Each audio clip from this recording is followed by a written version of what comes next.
सभी विद्यार्थियों को मेरा वंदे मातरम। मैं Vikas Shrivastava Vikramaditya IAS online classes Gorakhpur में आपका स्वागत करता हूं। प्यारे विद्यार्थियों, अपने इस YouTube लेक्चर के तहत हम जीएस के विभिन्न टॉपिक्स को उठाते हैं और मैंने अपने लेक्चर में बार बार यह बताया है कि हम उन विषयों को उठाते हैं जो सिविल सेवा की तैयारी के दौरान या तो बच्चे उन्हें समझने में कुछ कठिनाई महसूस करते हैं या उनके बारे में कोई यथार्थ या कंक्रीट मटेरियल की कमी होती है। और अपने हर लेक्चर में मैं यही कोशिश करता हूं कि आपके लिए एक उपयोगी और ज्ञानवर्धक जानकारी प्रस्तुत करूं। केवल कोर्स पूरा कर देना, सिलेबस बता देना और उसके बाद इतिश्री कर लेना, यही मेरा उद्देश्य नहीं है। आप और किताबों के बीच जो कमी रह जा रही है उस माध्यम के रूप में, आपके एक गाइड के रूप में मैं मार्गदर्शित करना चाहता हूं आपको। इसके अलावा मैं आपको यह भी सूचना देना चाहता हूं कि Vikramaditya IAS online classes GS foundation का भी कोर्स चलाता है, जिसके तहत जीएस प्री कम मेंस का फाउंडेशन बैच चल रहा है और इसका पेमेंट केवल मंथली है। सिविल सेवा की तैयारी के तहत जहां लाखों फीसेस चलती है वो यहाँ नहीं है। मंथली कुछ रुपीस देकर आप आराम से एडमिशन ले सकते हैं और एक विधिवत तैयारी जीएस फाउंडेशन का कर सकते हैं। इसके अलावा हिस्ट्री ऑप्शनल का भी क्लासेस चल रहा है, आप एडमिशन ले सकते हैं। डिस्क्रिप्शन में जाकर नंबर लेके वहां कॉल करके आप अपना क्लास इनरोल करा सकते हैं। तो आज हम लोग एक नया टॉपिक ले रहे हैं जो हिस्ट्री से संबंधित है। भारत में राष्ट्रीयता का उदय, rise is nationality in India. Bharat में राष्ट्रीयता का उदय कैसे हुआ स्वतंत्रता काल में, और वे कौन से कारण थे जिसके प्रभाव में भारत में राष्ट्रीयता का उदय। देखिए, राष्ट्रवाद एक विवादित शब्द भी रहा, नेशनलिटी और राष्ट्रीयता, देश की भावना, देशभक्ति की भावना, ये सब भावनाएं बहुत विद्वान जनों ने इसमें बड़ा विवाद पैदा करके रख दिया है। कुछ लोग कहते हैं देश कहिए तो कुछ और शब्द निकलता है, राष्ट्र कहिए तो कुछ और शब्द निकलता है। असल में समस्या ये उन लोगों के लिए है जो इन समस्त चीजों की परिभाषा यूरोप में ढूंढते हैं। और आपको मैं एक विशेष बात बता दूं, राष्ट्र शब्द या नेशनलिज्म या राष्ट्रीयता या राष्ट्रवाद, ये यूरोप की अवधारणा लोग मानते हैं।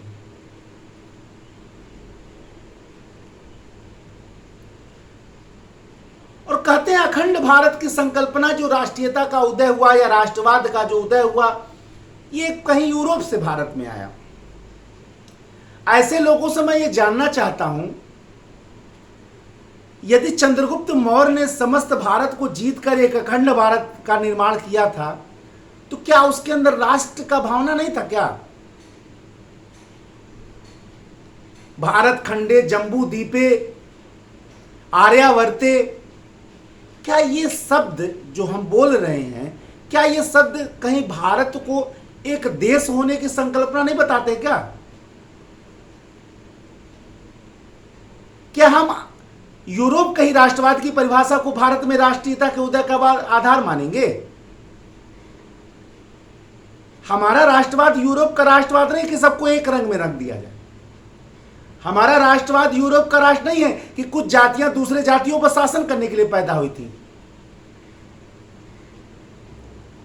हमारा राष्ट्रवाद नस्लीय श्रेष्ठता का परिचायक नहीं है। हमारा राष्ट्रवाद जर्मन राष्ट्रवाद नहीं है कि जर्मन का उदय ही इस कारण हुआ कि वो अन्य जातियों पर शासन कर सके। यह हमारा राष्ट्रवाद नहीं है। हम इस परिभाषा को क्यों लेते हैं भाई? मैंने देखा है बहुत सारे किताबों में, बहुत सारे चीज़ों में हम ये क्यों लें? इस परिभाषा को विदेशी बता दिया गया, हम उसको क्यों ले रहे हैं? हम राष्ट्रवाद को, अपने राष्ट्रवाद को देशभक्ति की भावना से नहीं जोड़ सकते हैं। हम अपने राष्ट्रवाद को भारत माँ की भावना से नहीं जोड़ सकते हैं। हम अपने राष्ट्रवाद को देश की एकता और अखंडता से नहीं जोड़ सकते हैं। हम अपने राष्ट्रवाद को भारत मां के लिए सर्वस्व बलिदान की भावना के रूप में नहीं देख सकते हैं। खाके वतन का हर जर्रा मुझको देवता है। क्या ये हमारा राष्ट्रवाद नहीं था? ये हमारा राष्ट्रवाद नहीं होना चाहिए। सीमा पर जब एक सिपाही दुश्मन देश से युद्ध लड़ता है तो वो अपने लिए नहीं लड़ता, अपने परिवार के लिए नहीं लड़ता है, पूरे देश के लिए लड़ता। क्या उसका राष्ट्रवाद ये नहीं है? राष्ट्रवाद की परिभाषा खोजने के लिए हमें यूरोप में जाकर बैठना पड़ेगा। वहां से आ गया राष्ट्रवाद तो उसको हम मॉडिफाई नहीं कर सकते हैं क्या? यहां लाके वही परिभाषा का हम गाथा गाते रहेंगे। चाहे राष्ट्र कहिए चाहे देश कहिए, सबका एक ही परिभाषा हो सकता है, वो है देश के प्रति अनन्य देशभक्ति, वो है देश के प्रति सर्वस्व बलिदान की भावना, भारत मां के चरणों में अपने शीश को बार बार नवाने की भावना, समस्त देश के प्रति एकता, अखंडता, अटूटता, बंधुत्व, भाईचारा, ये हमारा राष्ट्रवाद है। सर्वे भवन्ति सुखिनः सर्वे सन्तु निरामयः प्रजा सुखम सुखम राज्ञा प्रजानाम च हिते, ये हमारा राष्ट्रवाद है। हमें अपने राष्ट्रवाद के ढूंढने के लिए हाँ, लिखने के लिए हम बहुत एग्जाम में कर सकते हैं, लेकिन हमारा राष्ट्रवाद यूरोप का राष्ट्रवाद नहीं है। नाजीवाद, फांसीवाद, ये राष्ट्रवाद हमारा नहीं हो सकता। हमारा राष्ट्रवाद देश के लिए सर्वस्व न्यौछावर करने की भावना, और इसी राष्ट्रवाद का हम वर्णन करने जा रहे हैं। हमें राष्ट्रीयता की परिभाषा के लिए यूरोप में जाकर बैठना नहीं पड़ेगा। तो जो भी राष्ट्रीयता शब्द का बोला जा रहा है, आप इसी को अर्थ समझें। हम लोग लकीर के फकीर ना बने। सिविल सेवा में अक्सर ये बात बार बार आती, ठीक है लिखते समय आपको किताबी होना पड़ता है, आप अपने तो परिभाषा गढ़ नहीं सकते हैं, लेकिन आप देखिए सिविल सेवा के ज्यादातर प्रश्न जो हैं वो आपसे आपके मत पूछते हैं। स्वतंत्रता है आपको, गलत ना लिखने के अलावा विचार देने, व्यक्त करने की स्वतंत्रता है आपके अंदर, और आप व्यक्त करिए। हाँ, लेकिन संतुलित होकर, अतिवादी होकर नहीं।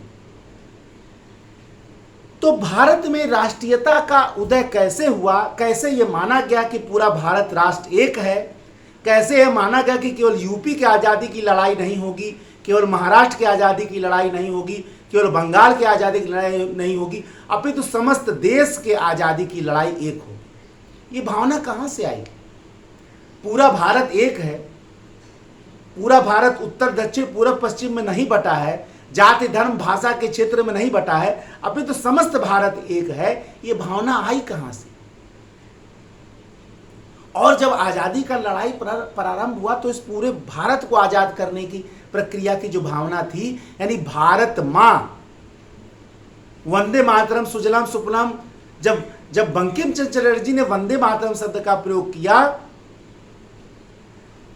तो उत्तर भारत को भारत मां नहीं बोल रहे थे, समस्त भारतवर्ष को बोल रहे थे। ये संकल्पना कहां से आई? यही हम लोग देखने जा रहे हैं। और एक बात और मैं आपको बताऊं, इस संकल्पना के पीछे, ठीक है भारत, देखिए भारत की भावना युग युगांतर से चल रही है। भारत मां की भावना, हमने अपने धरती को धरती मां माना है, और शुरू से हम लोगों ने अपने मातृभूमि, जननी जन्म भूमि से स्वर्गादपि गरीयसी, जननी और जन्म, जननी माने जन्म देने वाली मां, और जन्म भूमि, ये इनको हम लोगों ने स्वर्ग से ऊंचा माना है। और स्वर्ग की तुलना इनसे हो भी क्या सकती? स्वर्ग तो तुच्छ है इनके आगे। जननी या जन्मभूमि की तुलना तो इस ब्रह्मांड में किसी से नहीं हो सकती है। ये भावना हम लोग शुरू से लेकर पले हैं। भारत माँ आया, राष्ट्रीयता आया, देश सीता आया, ये कोई भावना हमारे लिए नई नहीं है। हमारे देश के लिए लिखते समय हम थोड़ी सा किताबी हो जाएंगे, लेकिन हमारी भावना जो है वो देश की, राष्ट्र की हमेशा एक नहीं है। आइए देखा जाए कि भारत में, आधुनिक भारत में स्वतंत्रता आंदोलन के दौरान या स्वतंत्रता आंदोलन के पृष्ठभूमि के रूप में राष्ट्रीयता का उदय हुआ कैसे। बहुत सारे कारण हैं इसके, एक एक कारण करके देखा जाए। एकता, अखंडता, समस्त भारत। इसमें जो सबसे पहला कारण था वो था पाश्चात्य शिक्षा। अब देखिए, अब क्या किया जाएगा, जो किताबी इसलिए हम लोग को होना पड़ रहा है कि भाई अगर मैं अपनी विचार बता दूंगा वो आप लिख देंगे, एग्जामिनर को पसंद ना आए, क्योंकि एग्जामिनर भी किताब पढ़ के ही आ रहा है। वो कह देगा ये अपने आप को बहुत बड़े निर्माता हो गए हैं शास्त्रों के, मतलब नए वक्तव्यों के या नए किताब के, नए ज्ञान के। ठीक है, इसलिए थोड़ी बहुत किताबी होना पड़ता है। अब पहला जो आधार माना गया है वो है पाश्चात्य शिक्षा और संस्कृति को। भारत में राष्ट्रीयता का उदय माने जब हम पाश्चात्य शिक्षा और संस्कृति के से हम रूबरू हुए या उसके सामने आए, हमारा मुखातिब हुआ पाश्चात्य शिक्षा संस्कृति से, तो देखिए अंग्रेजों का एक बड़ा दुर्भाग्य ये रहा कि वो रंग और रूप से भारतीय तो चाह रहे थे, लेकिन सोच से अंग्रेज देखना चाह रहे थे। इसीलिए उन्होंने पाश्चात्य शिक्षा का प्रचार किया। मैकालो के शब्दों में हमें ऐसे भारतीय चाहिए जो रंग और रूप से तो भारतीय हो, लेकिन सोच विचार से अंग्रेज हो। लेकिन मैकाले जैसे महामूर्ख लोग ये नहीं सोच पाए कि अगर हम पाश्चात्य शिक्षा इनको दे रहे हैं, भले ही क्लर्क बनाने के लिए, लेकिन पाश्चात्य विचारधाराओं को भी तो ये लोग पढ़ेंगे ना। स्पेंसर को पढ़ेंगे, मिल को पढ़ेंगे, रूसो को पढ़ेंगे। रूसो के लिए कहावत था कि अगर रूसो ना होता तो फ्रांस की क्रांति नहीं होती। रूसो को पढ़ेंगे, मैजिनी को पढ़ेंगे, गैरिबाल्डी को पढ़ेंगे।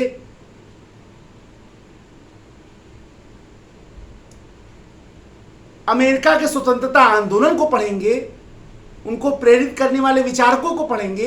ये भी तो अंग्रेजों को सोचना चाहिए था। अंग्रेजों का यह दुर्भाग्य रहा कि पाश्चात्य शिक्षा उन्होंने भारतीयों को क्लर्क बनाने के लिए दिया, ईस्ट इंडिया कंपनी का क्लर्क बनाने के लिए। मैकाले के शब्दों में अंग्रेजों का दुर्भाग्य था कि उन्हीं का क्लर्क बनाने वाला यह शिक्षा राष्ट्रीयता के उदय का कारण बन गया। क्यों? क्योंकि हमारे विचारकों को, हमारे जो शिक्षित जन थे, उनको इस आधुनिक विचारधाराओं में स्वतंत्रता, समानता, बंधुत्व, फ्रांस की क्रांति का आधार, अमेरिका की क्रांति का आधार, ब्रिटेन में बहुत सारे मैग्ना कार्टास लाए गए। इन सब चीज़ों को हमारे लोग जाने और उनको लगा भाई कि अगर दुनिया के चौथाई भूभाग पर काबिज अंग्रेजों के विरुद्ध हर जगह लोगों ने अपने अधिकारों का, अपने आवश्यकताओं को मांग कर रखा है, तो हम लोग कोई गाजर मूली थोड़ो हम भी मांग रख सकते हैं।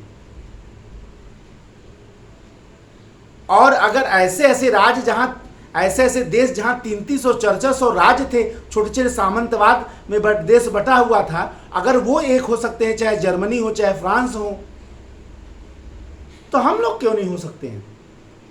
भले हम जाति भाषा पे अलग अलग हैं, लेकिन हमारा देश भी एक हो सकता है। हमारे विचारकों को ये लगा,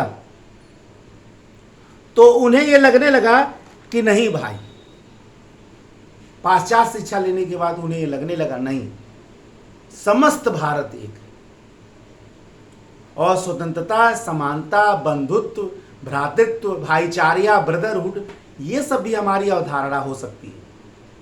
ऐसा नहीं कि हम गुलाम हैं तो हमारे अंदर कोई समानता, स्वतंत्रता, बंधुत्व की भावना नहीं। तो जिस पाश्चात्य और आधुनिक शिक्षा को अंग्रेजों ने, जिस पाश्चात्य और आधुनिक शिक्षा को अंग्रेजों ने भारतीयों को क्लर्क बनाने के लिए लाया था, वो भारत में राष्ट्रीयता का कारण। दूसरा, तीव्र संचार साधनों का निर्माण। देखिए, अंग्रेज जो संचार साधन थे, जैसे ट्रेन, 1853 में मुंबई से थाने के बीच पहली ट्रेन चली, इसके अलावा टेलीफोन, बहुत सारे यान, बहुत सारी चीजें अंग्रेज लाए, लेकिन वो अपने लिए ला रहे थे, भारतीयों के लिए थोड़ा ला रहे थे। लेकिन भाई, जिन भारतीयों को उत्तर से दक्षिण में जाने में कई दिन लग जा रहा था, ट्रेन में बैठ के तो तुरंत चल दिया, वो पहुंच गया वहां। यानी अंग्रेजों ने जब अपने लिए संचार साधन बढ़ाया, तो वो संचार साधन ने भारतीयों के लिए एक जोड़ का कारण बना। इधर के लोग उधर जाने लगे, उधर के लोग इधर आने लगे, पूरे भारत का दौरा करने में कुछ दिन लगने लगे, कुछ घंटे लगने लगे। अब लोग बार बार मिल रहे हैं, बार बार एक दूसरे को अपनी बातें समझा रहे हैं, अंग्रेजों के विरुद्ध रणनीतियां बना रहे हैं। सुरेंद्र नाथ बनर्जी का जो सिविल सर्विस आंदोलन था, वो ट्रेन के वजह से ही सफल हुआ। तो पूरे भारत का दौरा कर लिया उन्होंने इसी को। जब लॉर्ड लीटन के काल में सिविल सेवा परीक्षा में भाग लेने का उम्र घटाकर कर दिया गया था 19 वर्ष, तो उसी में सिविल सर्विस आंदोलन चलाया था सुरेंद्रनाथ बनर्जी कि एज बढ़ाया जाए, भारतीयों को दूर रखने के लिए ऐसा किया गया। तो संचार साधनों ने भारतीयों को आपस में जोड़ने के लिए, एक दूसरे की बात समझाने के लिए।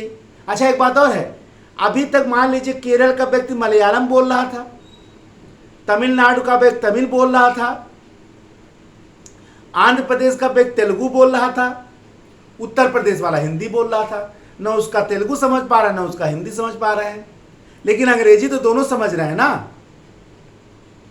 तो अंग्रेजी ने भी लिंगुआ फ्रैंक का काम किया।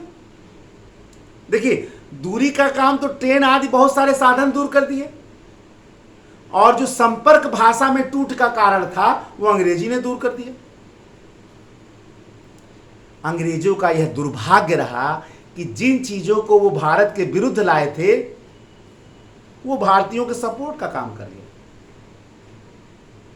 और राष्ट्रीयता, लोगों में राष्ट्रीयता की भावना बढ़ती चली गई। ये भी दूसरा कारण रहा। तीसरा कारण जो रहा, बौद्धिक पुनर्जागरण। देखिए, भारत की धरती ज्ञान वीरों से भरी हुई थी। भारत ऐसे विश्वगुरु नहीं कहलाता था। भारत में ऐसे ऐसे ज्ञानवीर हुए,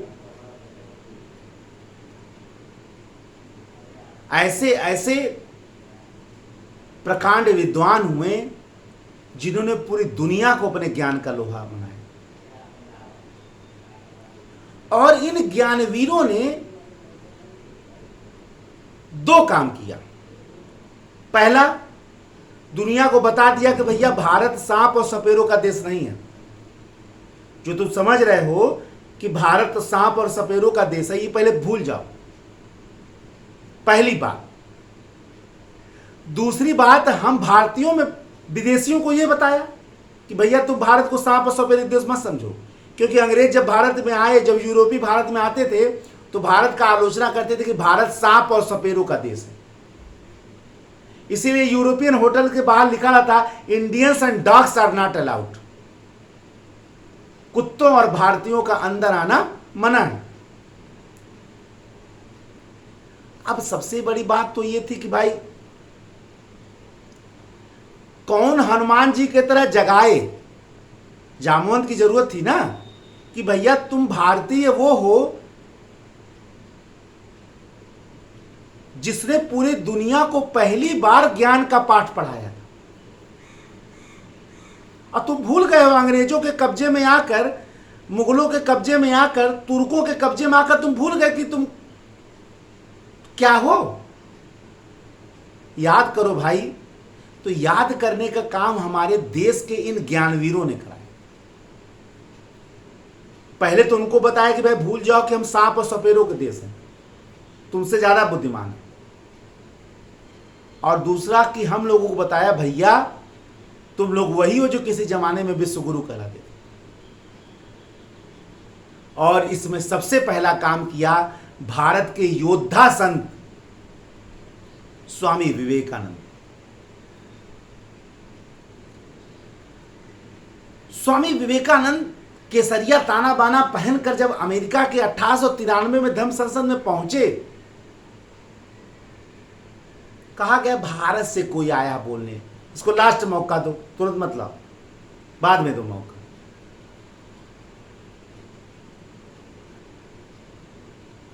क्या दे दिया, जीरो दे दिया है, बोलो जो अब कोई विषय नहीं रहा कि क्या ये बोलेगा। सांप और सपेरों के देश से आया है। अरे सांप और सपेरों का देश तो भाई इसलिए भाई दुनिया में सांप जैसा जहरीला चीज कहीं पूजा जाता है। भारत एक ऐसा देश है, भारतीय संस्कृति एक ऐसा देश है कि सांप जैसा खतरनाक जीव के लिए हमारे वहां एक त्योहार है नाग पंचमी, और उसको दूध पिलाया जाता है। बताइए, सांप को दूध पिलाते हैं क्या? ये एक कहावत है और वो हमारे वहां है, सत्य है। तभी तो सब चीज लगा कि भाई सांप और सपेरों का देश, सांप सपेरों देश से आया, क्या इसको दिया जाए बोलने को। लास्ट में दो अमेरिकन सिस्टर्स एंड ब्रदर्स शब्द से जब शुरू हुआ उनका डायलॉग, भाषण, और जो ताली बजना प्रारंभ हुआ,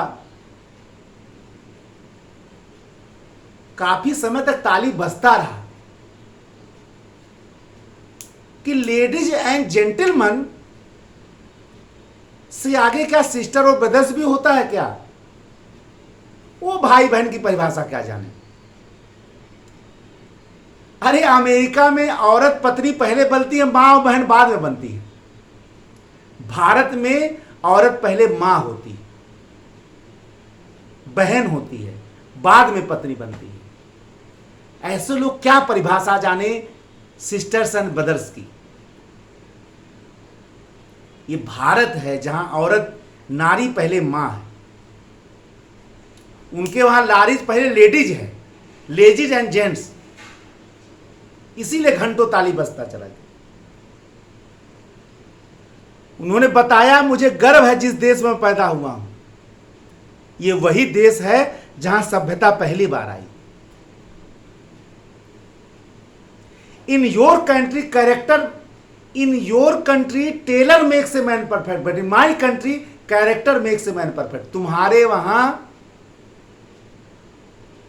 स्वामी विवेकानंद से एक व्यक्ति ने कहा, बताइए धर्म संसद में बोलने के बाद आपको पूरा दुनिया आपको देखने के लिए तरस रही है, जिधर आप जा रहे हो उधर भीड़, और आप ये क्या सन्यासी ताना बाना पहनकर गेरुआ वस्त्र धारण करके इधर उधर घूम रहे हैं। अरे सूट बूट टाई पहनिए। पूरे यूरोप ने पूरे दुनिया गुलाम बनाया, पूरा यूरोप को आप गुलाम बना के बैठे हुए हैं अपने बौद्धिक विचारों का। काहे आप सन्यासी ताना बाना पहने हुए हैं? विद्वान बंदूक चलाकर जवाब नहीं देता है, विद्वान की बुद्धि ही लोगों का मुंह बंद कर देती है। स्वामी विवेकानंद ने तपाक से जवाब दिया, in your country tailor makes a man perfect, but in my country character makes a man perfect. तुम्हारे वहां टेलर यानी दर्जी सूट बूट टाई पहना के जेंटलमैन बना देता, भले उसके अंदर कुछ होना हो, लेकिन वो क्या कहलाता है? जेंटलमैन। हमारे वहां जेंटलमैन आदमी जो है सूट बूट टाई पहनने से नहीं बनता है, अपने चरित्र से बनता है, अपने ज्ञान से बनता है, अपने संस्कारों से बनता है, अपने चरित्र से बनता है। दुनिया में भले ही भारत आर्थिक महाशक्ति रहा हो, लेकिन तुर्कों मुगलों के आने के बाद, यूरोपियंस कंट्री के गुलाम बनाने के बाद, भारत की जिस आध्यात्मिक शक्ति का क्षरण हो गया था, भारत की जिस भावनात्मक शक्ति का दुनिया में क्षरण हो गया था, भारत के जिस सम्मान को पूरी दुनिया ने भुला दिया था, अगर आधुनिक विश्व में पहली बार उसको मान्यता दिलाया किसी ने, तो उनका नाम था स्वामी विवेकानंद।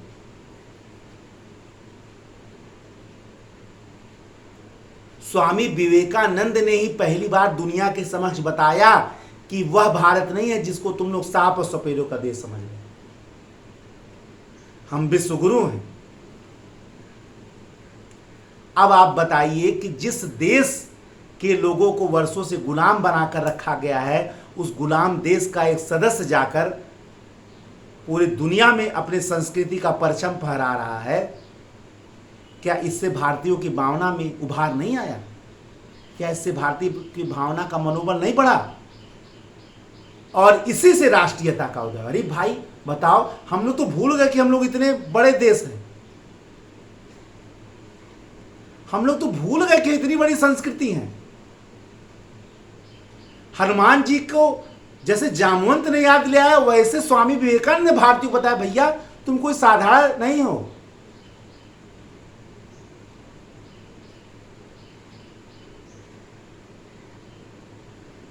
तुम उस माटी पर पैदा हो, तुम उस धरा पर पैदा हुआ हो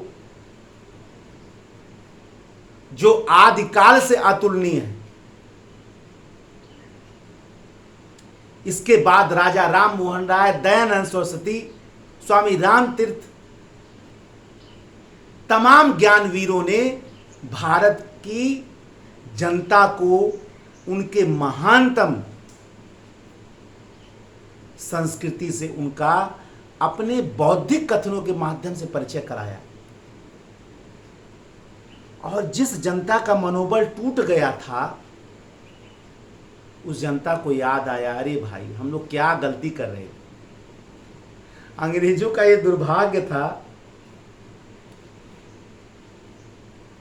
कि वो दुनिया के सबसे बौद्धिक जाति को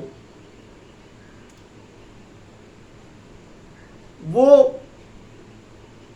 अपना गुलाम बनाने की गलती कर रहे थे। अरे भारत में अगर नालायक राजाओं, रियासतदारों और गद्दारों का अगर इस निवास ना रहा होता, एक मिनट के लिए भी गुलाम बनाना किसी के लिए असंभव था। लेकिन क्या किया जाए, इस सस्य श्यामला धरती में जिस प्रकार महानतम लोग भी पैदा हुए हैं, उसी प्रकार धूर्त मक्कारों का भी ये इसमें यहाँ हमेशा हमेशा पैदाइश हुआ है। और उन्हीं धूर्त मक्कारों की वजह से हम बार बार गुलाम बने। और आज भी स्थिति, अगर हम लोग चेते नहीं तो आगे आने वाला दिन भी यही दिखाएगा। आज देखिए, जाति, भाषा, क्षेत्र, पार्टी इससे ऊपर तो कोई सोचता ही नहीं है। देश इस भाड़ में जाए तो क्या है ये?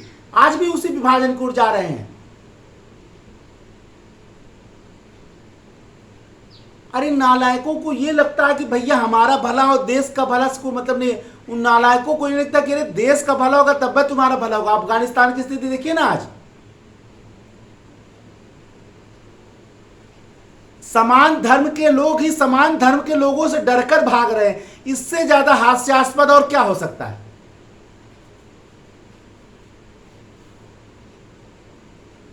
लोगों को यह लगता था एक धर्म के लोग एक साथ रह सकते। जिन्ना कैसे कहता था टू नेशन थ्योरी में, क्या कहते हो, हिंदू और मुसलमान कोई दो धर्म नहीं है, हिंदू और मुसलमान दो राष्ट्र हैं। ये टू नेशन थ्योरी था जिन्ना का। अब बताओ, दो धर्म तो एक साथ रह सकते, लेकिन दो देश कैसे एक साथ रह सकते हैं?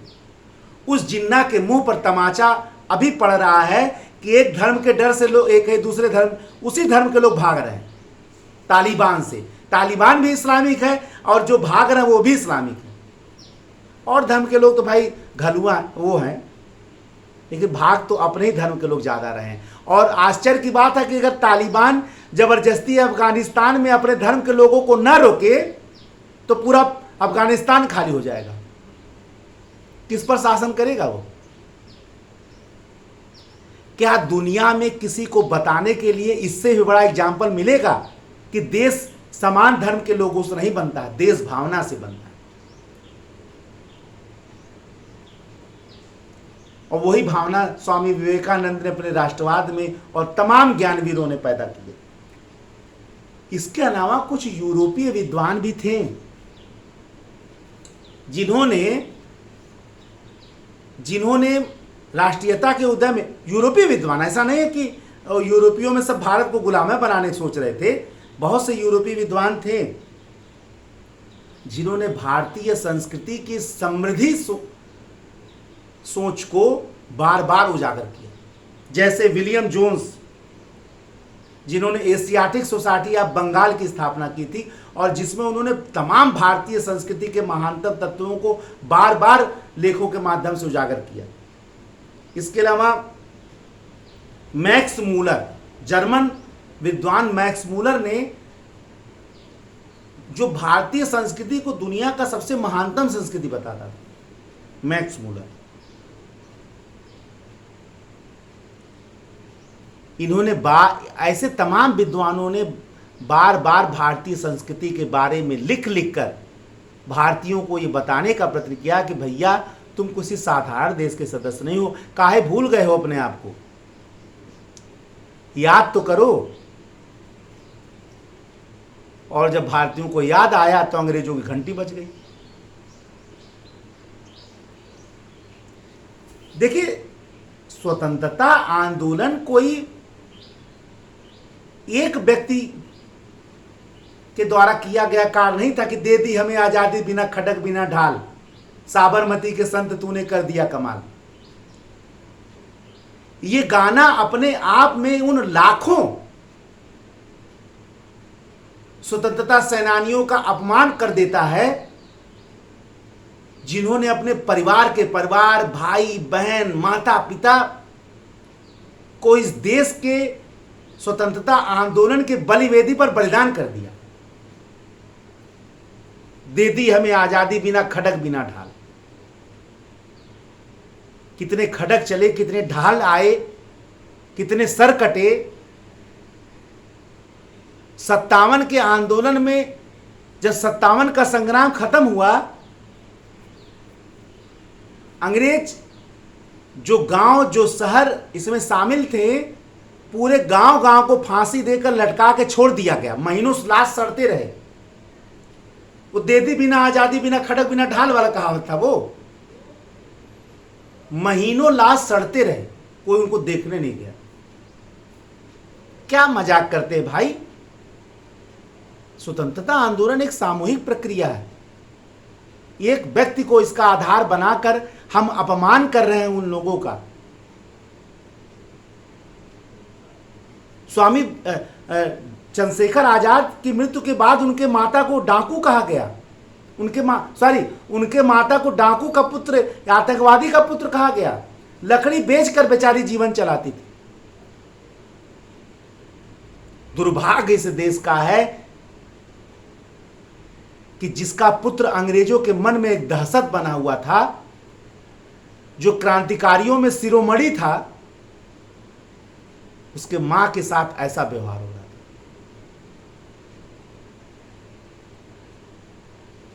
हर क्रांतिकारी, हर स्वतंत्रता सेनानी के साथ अक्सर ऐसा हुआ। और हम गाना गा रहे हैं, दे दी बिन आजादी हमें। मैं ये नहीं कह रहा हूं कि उनका योगदान नहीं था स्वतंत्रता आंदोलन में, बड़ा योगदान था, लेकिन उनका योगदान बरगद के पेड़ की तरह ऐसा नहीं होना चाहिए किसी और को बढ़ने ना दे। ऐसा नहीं होना चाहिए। और ये गलत मूल्यांकन है। निश्चय ही उनके योगदान से कोई इनकार नहीं कर सकता, ना मैं न कोई नहीं। कोई इनकार करे छोटी में बड़ी बात हो, लेकिन इसका मतलब ये नहीं है कि उन बेचारों को छोड़ दिया जाए जिनके परिवार के परिवार नष्ट हो गए। आज तक वो उन परिवारों का पता ही नहीं चला।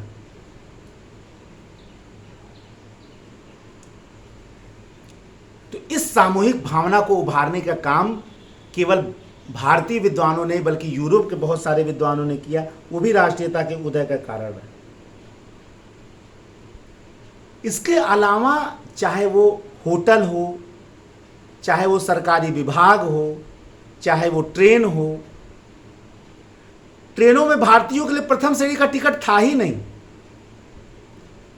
यूरोपीय होटलों में भारतीयों का जाना मना था। Indians and dogs are not allowed.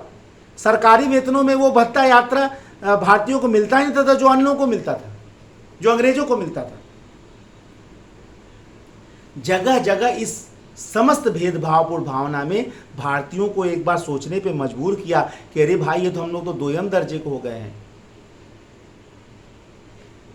इन भेदभावपूर्ण व्यवहार ने भी लोगों में राष्ट्रीयता के लिए बहुत ताकत प्रदान किया। इसके अलावा लॉर्ड लीटन का जो काल था, लॉर्ड कहना वैसे सही शब्द नहीं है, लेकिन अब क्या कहा जाए, बड़ा दुर्भाग्य है कि हमारे किताब के लोगों ने सीधे लीटन न लिखे लॉर्ड लीटन लिखा। अरे भाई, लॉर्ड का भगवान था का? लॉर्ड बुद्धा कह सकते हैं, अब लॉर्ड लीटन काहे कहें? लेकिन दुर्भाग्य है कि आजादी के बाद ऐसा कोई धारा ही नहीं आया कि जो इन सबों के विरुद्ध बोले। आई लॉर्ड बने हुए, लॉर्ड लॉर्ड कहते हुए हम लोग चला रहे हैं आज तक। Lord Lytton, Lord Ripon, Lord वेंटिक, William वेंटिक, Lord Canning, सब लॉर्ड हैं। और लॉर्ड कहते हुए हम अपने आप को स्वतंत्र मान रहे हैं। अरे अंग्रेज लॉर्ड कहते, हम कहे लॉर्ड कहे भाई? लेकिन क्या करिएगा, किताबों में लिखा हुआ लॉर्ड बोलना पड़ रहा है। लॉर्ड लीटन के प्रतिक्रियावादी नीतियों ने भी भारत में राष्ट्रवाद के, बार बार एग्जाम में मेंस में प्रश्न भी आता है कि लॉर्ड के लीटन के किन कार्यों के कारण भारत में राष्ट्रीयता का उदय होता। राष्ट्रीयता का होता और भी कारण जो मैंने आपको बताया, लॉर्ड लीटन के कार्य भी, जैसे लॉर्ड लीटन का कार्य था, जैसे मैं बताया कि सिविल सेवा में बैठने की परीक्षा की आयु कम कर देना। इसके बाद वर्नाक्यूलर प्रेस एक्ट उसने लाया, जो भारतीय भाषा के प्रेस पर उसने प्रतिबंध लगा दिया। इसके बाद उसने जो सशस्त्र अधिनियम लाया, भारतीयों को रोक दिया। ठीक है, इसके अलावा उसने और भी बहुत सारे कार्य किए। कपास पर शायद आया शुल्क हटा दिया, और भी कई सारे कार्य किए। तो लॉर्ड लीटन के ये जो प्रतिक्रियावादी कार्य हैं, उसने भी लोगों को सोचने पर मजबूर किया और राष्ट्रीयता के उदय का कारण। ये तमाम कारण हैं जो भारतीयों के मन में राष्ट्रीयता के उदय का कारण बना। और जब लोगों को ये ज्ञात हो गया कि भैया हम भी कुछ हैं, पूरा भारत भी कुछ एक है, हम केवल गुलाम नहीं हैं, हमारा भी अपना स्वतंत्र अस्तित्व है, बस उसके बाद आंदोलनों का जो क्रम प्रारंभ हुआ आंदोलनों का क्रम, लोग जाग गए, लोग आगे बढ़े, लोग आंदोलन के लिए उठ खड़े हुए। और आंदोलन का जब क्रम पैदा हुआ तो दुनिया के सबसे साम्राज्यवादी देश को भारत से बाहर भगाकर ही दम दिया। और इसी राष्ट्रीयता का परिणाम 15 अगस्त 1947 था। ठीक है, एक नए लेक्चर में मैंने आपको पूरा राष्ट्रवाद बताया। अब फिर आपके समझ एक नए लेक्चर को लेकर हम उपस्थित होंगे। निश्चय ही आपको अपने देश में राष्ट्रीयता के उदय के कारण के बारे में समझ का आया होगा। पढ़ाई जब भी करिए, केवल सुनने का और समझने का प्रयत्न नहीं कीजिए, बल्कि सोचने का भी प्रयत्न करिए। कम पढ़े, ज्यादा सोचे। बुद्धिमान होने का इससे सरल कोई तरीका नहीं। और मेरे लेक्चर का मूल मतलब होता है कि आप सोचने पर मजबूर हों और आपके विचारों में क्रांतिकारी परिवर्तन आए। एक नए लेक्चर में मैं फिर आपके समक्ष उपस्थित होऊंगा। तब तक के लिए जय हिंद, जय भारत, वंदे मातरम। धन्यवाद।